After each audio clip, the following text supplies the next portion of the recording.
Welcome to the Web Groups webinar. This is Mike Travers from the SRI Bioinformatics Research Group. I'm going to introduce you to a new feature on the biopsych websites called Web Groups. Web Groups let you create and share sets of biological objects from a PGDB or elsewhere.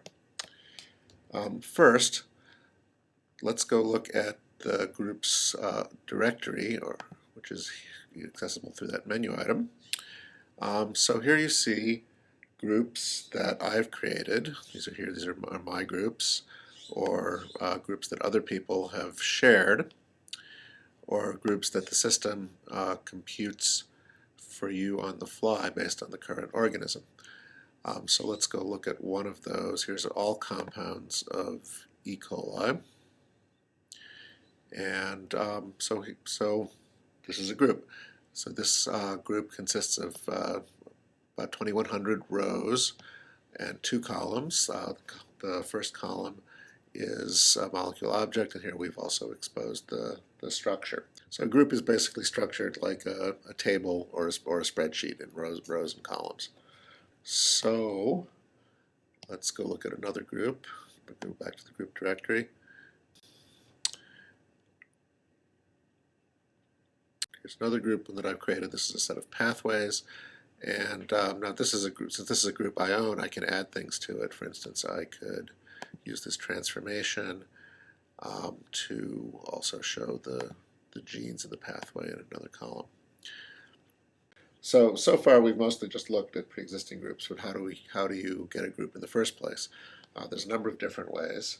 One of the simplest ways is to use the ordinary search facilities of the website. So here we'll search for things that contain the string TRP. And so here's the search page. You're probably familiar with this, but there's a new feature here. For each of the lists that are returned, there's a button to turn that list into a group. So here's the group of genes. Click on that to turn it into a group. And we've taken those results, and now we've got a new group with those genes in it. So let's manipulate this a little bit. So there's 13 genes returned. Some of them seem right, some of them seem a little bit suspicious. Why was that gene returned for TRP? Well, we can add a column to help us answer that question. So we'll add the synonym property as a column.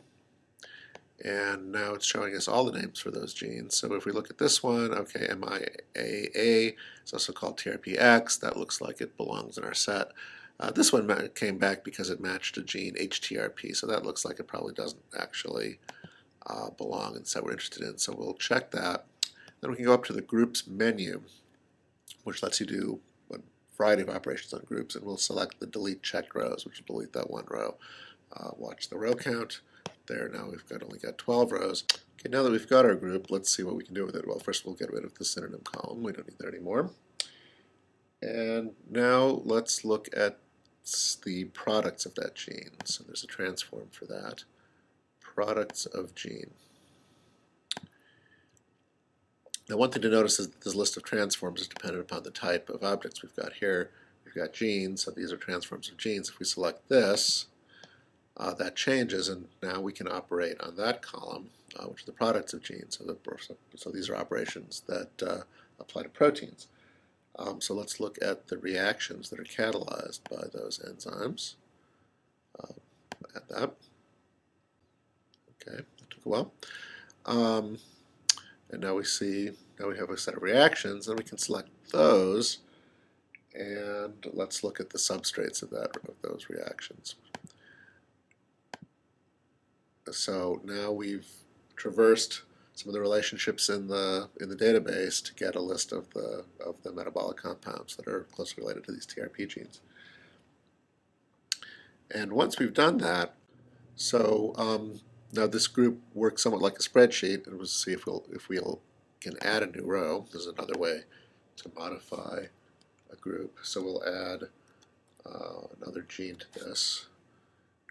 There's a auto-completes. It says, so we'll just click on there, PCK. So it not only added that gene, but it added all of the corresponding properties in the table.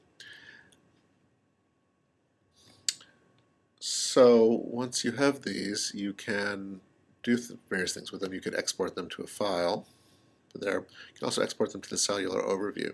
Now we've noticed we've selected the reaction column here, so it's the reactions that will get drawn on the cellular overview. Click on there, and you can see that here's the cellular overview. It's highlighted the reactions in green, and if we go over here, we can see here's a bunch of them. Over here, maybe we can get a tooltip showing up that that's actually part of the tryptophan synthesis pathway. So now we're going to try a different example, slightly more complex. We're going to take a look at a single protein and use groups to learn some stuff about that. So this is the protein we found here. So we're not going to turn this list into a group. We're going to pick this one protein that we're interested in and go to its page. There it is. It's got a lot of information about it. And notice up here we have the option to add this particular object to a group. We could add it to a pre-existing group. Instead we're going to start a new group with just this object in it. And click on there, we do that. Now we've made a group, and this is a link to it, so we click on there. Now we've got this group with one object in it. But a group with one object may not sound useful, but we can do things with it. We can do transformations. For instance, we can find the genes that it regulates with a transform. What we can do now, these green buttons here can take the contents of a column and turn that into a new group. So we click on there, rather than looking at this group of one protein, we'll be seeing a group of a bunch of genes, the genes that it regulates. So now we've made a second group here, and this has 160 rows of genes. Now we're going to do a new operation. We can perform enrichments on these groups, and an enrichment is a statistical analysis that, given a set of objects, will find related objects where those appear more frequently. So we will pick genes enriched for pathways, meaning we're going to ask the system to compute the pathways where these genes appear. Now that we have a little form here with some parameters, we'll just take the defaults and click go. It's going to think for a while. And now it's going to make a new group of pathways this time. So there we go. So this shows you the pathways that it found. There's 55 of them. A lot of respiration and energy pathways. It also shows you the p-value that determines how close a match it was and the reasons that pathway matched, so all the genes that it matched. So we'll just get rid of the genes because it takes up too much room on the screen. And now we can see a ranked list of the pathways that the enrichment analysis returned to us. Okay, now we're going to try another example. This one is showing you how you can use web groups to analyze some gene expression data. To do that, we're going to use a new feature here, which is creating a group from an uploaded file. So here we go. This dialog lets us specify a file to upload, and I have it here. There it is. Okay. Create the group. So it's going to upload, and there we go. Now we have a group. It's got 4,300 rows, more or less. Now, one thing to notice is that at the moment, these values in here are not biopsych objects. They're just strings or numbers. We have to explicitly tell groups how to turn those into objects.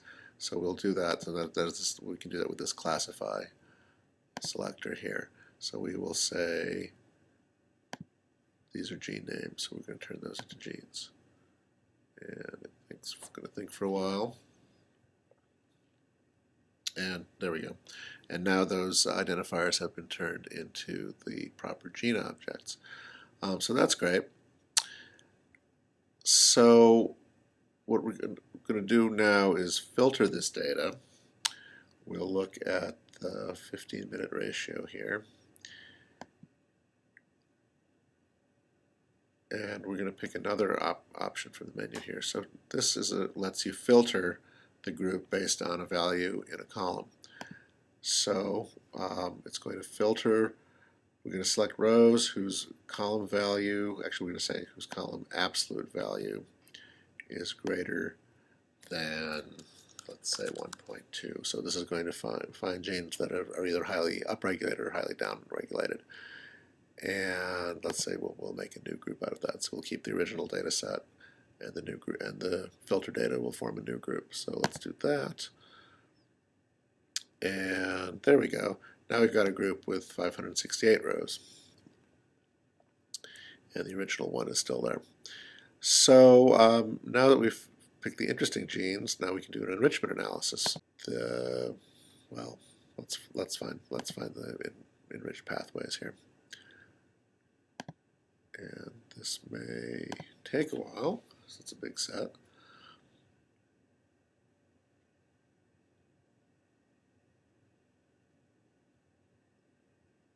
There we go. So now we've got a set of 93 pathways. I'm going to just delete this for now so we can see these.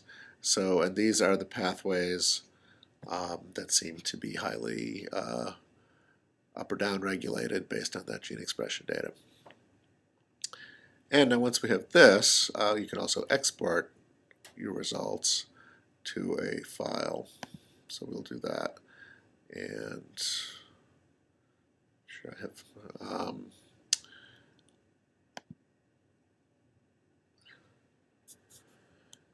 and then we can just take a look and see if that got there.